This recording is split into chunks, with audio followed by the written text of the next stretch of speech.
Welcome to the episode of Miller's Menu here on YouTube. Today we've got a really interesting one. One of my favorite sandwiches is a Philly cheesesteak.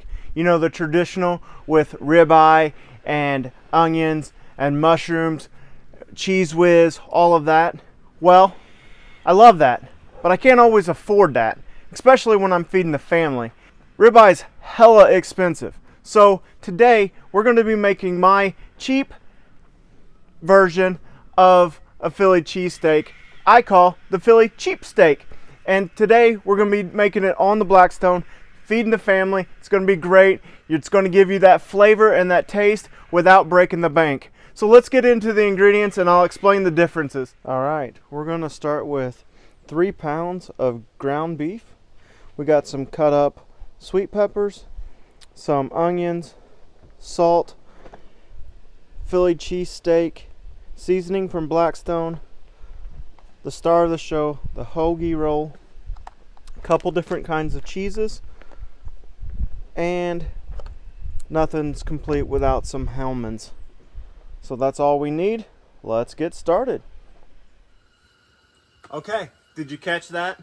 Yeah, we're using ground beef instead of ribeye steak for the meat in this. It makes it a lot cheaper. It gives you the same flavor. I'm not going to tell you that it tastes the same, but it's great for feeding a family and it's great for giving you that taste of a Philly cheesesteak.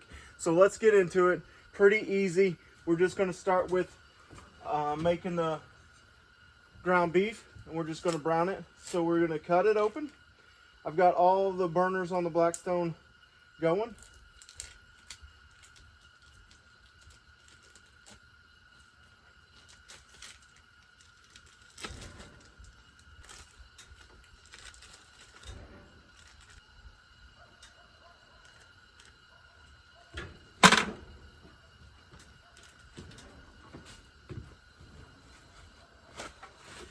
Okay, let's get this chopped up a little bit, and then I'll go wash my hands and get back in here as this is browning.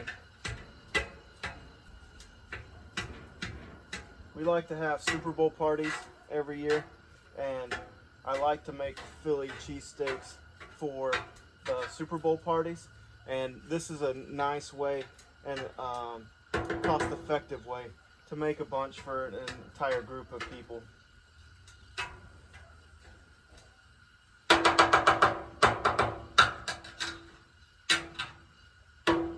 Okay, while that's browning, I'm gonna go wash my hands and I'll be right back. All right, I'm back. I'm going to continue to brown the beef for this. And while we get that going, I'm gonna take let's start with some salt. We're just going to salt the meat a little bit. And then we're going to take the Philly cheesesteak seasoning from Blackstone. Just picked it up at Walmart.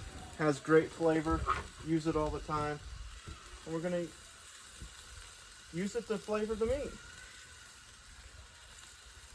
Similar to a taco seasoning or something. You're just going to douse the meat with it and let it cook with it.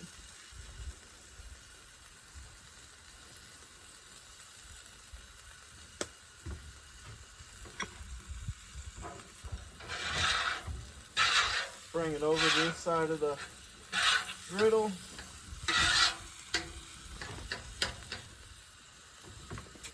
We get our veggies going on this side. Like I said, we just had some sweet peppers in the fridge that I cut up.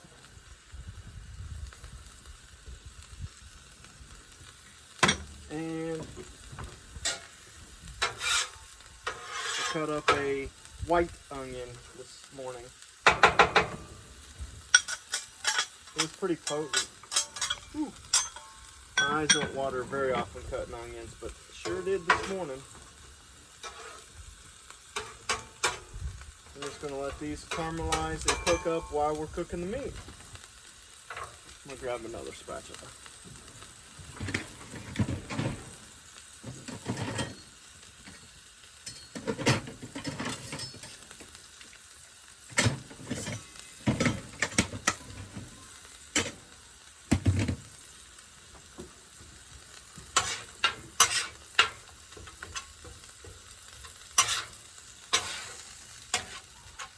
You saw in the ingredients, I had one bun out here. We're just going to make one sandwich, throw the rest of this meat on a platter, take it in, and let the kids eat in the house.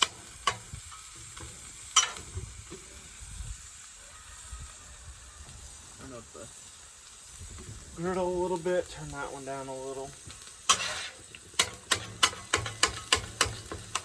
Now there's all kinds of different Philly cheesesteaks you can make. You can make the traditional ones that I said. I've had with American cheese. I like provolone cheese a lot. Today we're just going to have some shredded cheese to make it easier. I like having bacon on my Philly cheesesteak. It's not traditional, but I do like it. You can have jalapenos. Basically, you can make it any way you want, as long as you don't offend the people in Philly by actually calling it a traditional Philly cheesesteak. It's not traditional, but it is a cheesesteak nonetheless.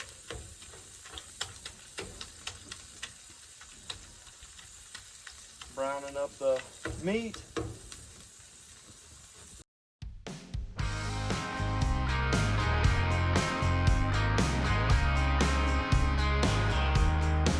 She's got a sunburn over her tattooed skin from a fun day we spent in the sun. I smell a hint of whiskey as she's moving in. I can't wait to put her lips on my lips again. That song that was playing, don't even know what it was. Maybe George Strait, could have been Freebird. Girl, the way you move, you got me hooked. Can't get you out of my head. Just gonna add a little bit more. Now that it's almost done.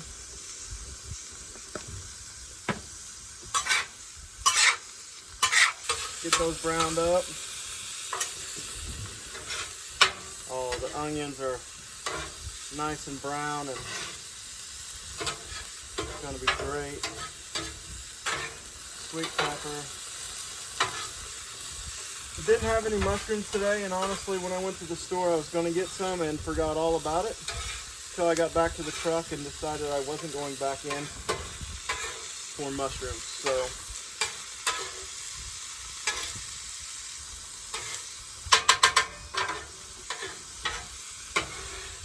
move the veggies over. I'm done with this side of the Blackstone. Turn it off.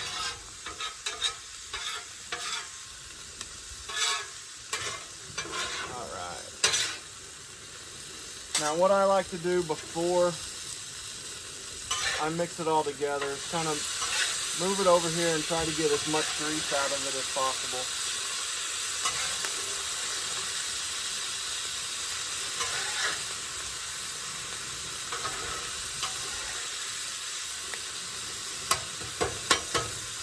Alright, I said as much as possible because it's still going to have grease in it, and that's fine.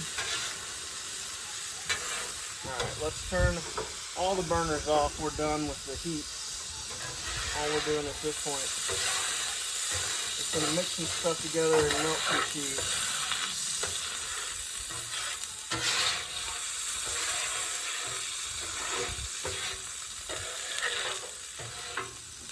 Alright.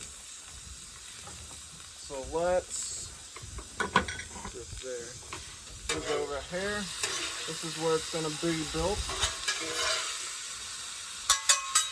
Put our drawing board up so we can get a picture of it. Before we start melting the cheese, let's take our bun, just put it right there in that grease.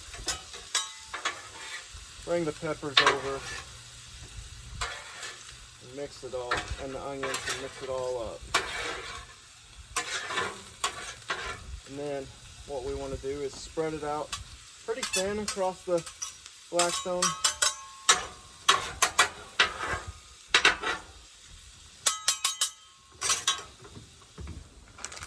I have a fire habanero cheese. It's pepper jack and jalapeno, Taco Bell flavored, I guess. And we're just going to cover it with that. I don't know how much cheese I was going to need, but looks like it's going to be enough.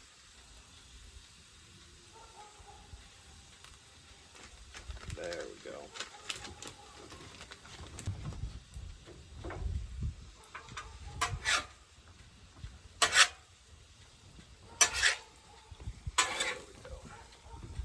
Alright, take our bun,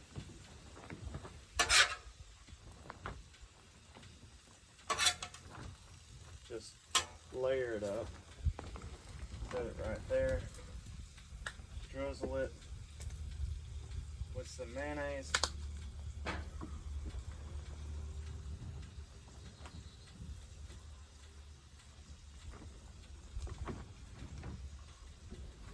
And this is what we call a Philly cheesesteak.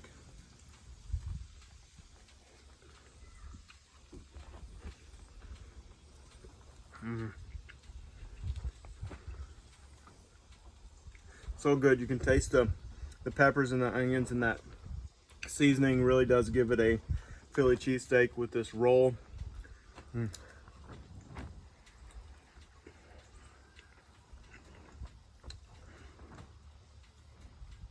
So good.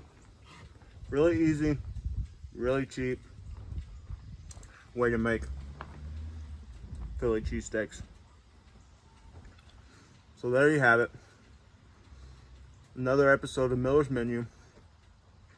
If you like what you see, hit subscribe, like the video. We appreciate you guys watching. Until next time, see ya.